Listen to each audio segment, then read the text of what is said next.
Hello there and welcome to my channel. In this video I'll be showing you guys how you can change your profile picture on Zoom. So it's very much simple and easy. You can do this on a mobile phone, you can do this on a PC. So the procedure is quite similar. So you can see I've launched my Zoom app on my mobile phone. I just tap on the more here and then I scroll up and you're going to see my name here. I just tap on the basic like this. You can do same on a PC, just tap in that and then I tap on here to just choose a photo and I'm good to go.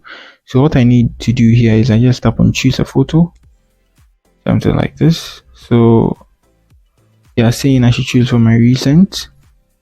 So let me choose any of these ones here. So I choose this. I just make the size a fitting one and I tap on the OK here. Good to go, and you can see my profile has been changed. So that's it on how you can change your profile picture on Zoom. Very much simple and easy. If you are new here, try to give me a like and then subscribe to my channel. And I also have a lot of tutorials on Zoom. You can check my channel for them as well. So that's it. Peace.